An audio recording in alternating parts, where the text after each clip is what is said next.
Hey, you're still sticking around. That's good. I didn't bore you with all my talking, but yes, in this video, finally, we're going to write some Python code.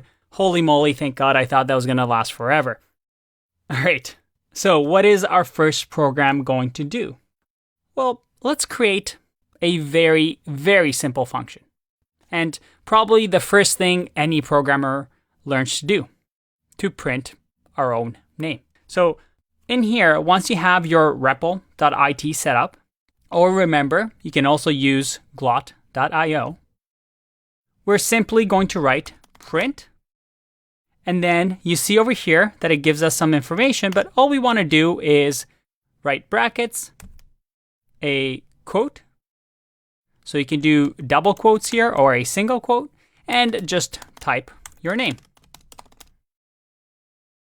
And if we click run, on the right side, we've just written our very first Python program. Very exciting. But what's happening here? Well, let's look at everything. First of all, if you're confused why my thing is dark and yours might be light, it's because if I go to settings, I've set my theme to light or to dark. I prefer the dark version. But you can change some of your settings. You can change the font size if you want. Based on when you watch the video, this website, the look might be different, but most of the settings should be the same. We see that we have a main.py, which is the Python extension. Any file that has a .py or py is a Python file. So what we've just written here on line 1 is a program that prints, in this case, Andre Nagoye, or in your case, your own name, and we've written it to this file. Now, REPL.it takes this file, already has this interpreter for us. It runs this piece of code, gives this source code of main.py to the interpreter, and runs it right here on our right side. If you look over here, we're using Python version 3.6.1. And down below, we see that, we have Andre Nagoye printed. That's awesome. So this is our code running. Remember this diagram. All we've done is we have our main.py, where we wrote print Andre Nagoye. We gave it to the interpreter that the REPL already provides for us. That interpreter takes our code, converts it into bytecode, and here it'll say Andre Nagoye, and then it runs it in the CPython VM, which was on the right side that we saw. And it finally prints our name because it tells the machine, hey, we want that text printed. So that's what we're seeing here. This is the CPython virtual machine essentially running this code and telling this machine, hey, I want you to print this. All right, but this isn't very exciting. I mean, let's make this program a little bit more dynamic. For our first program, we want to do something more impressive than just print name. So I'm going to teach you another thing we can do in Python, and it's called input. Now in here, I can say input, and you see that Repl actually gives me some information saying that, oh, I have this. You can just click here. And this input over here, well, what can we do?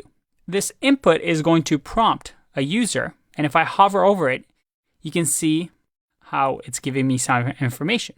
But input simply gives us a way to capture information. So let's say, what is your name? And if I run this code, we see that we have our Python code running, and it's asking me, what is my name with this cursor here? So I can actually type something here. I can say, Andre. And if I hit enter, well, there you go. I've just typed in my own name. Nothing that exciting, right? But this is where code becomes interesting because we can store this information on our computer. So again, these are things that we're going to go over in detail in our basics Python section. But just to write our first code, let's assign this to memory. That is, let's say that name equals whatever is the input of what is your name. And then finally, we can just print the name. So remember, the interpreter is going to take this first line. It's going to ask, what is your name? I'm going to type something. That typed information is going to get assigned to name. And then finally, we print name.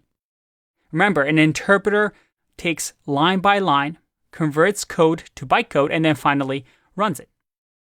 So let's give this a try. I'm going to click run. All right, what's your name? My name is Andre. Did you see that? I typed in my name, hit enter, and then it printed out Andre. So for the final feat, let's greet. So we're going to say print hello, and then plus name. Now, don't worry about the syntax. We're going to go over it. But all we're doing is saying hello and then adding our name to the end of this. So let's see what happens. If I run this and say, what is your name? My name is Andre. And I hit enter. I get hello, Andre, but no spaces. So let's add a little space. Hit run again. For the fourth time, my name's Andre. And it says, hello, Andre. There it is, our first Python program. Now, it's not very exciting because it is our first program. We're just learning the steps here. But I hope, because we've covered some of these topics ahead of time, that this isn't just pure magic, right? You understand that this is source code. This is main.py that we give to an interpreter that runs our code line by line and then executes our program. In this case, our what is your name program. How cool is that? This is just the beginning. We're going to get more and more advanced here. See if you can play around with this. We don't know that much about Python yet, but I hope this gets you excited because, well, there's a lot more coding coming along. I'll see you in the next one. Bye-bye.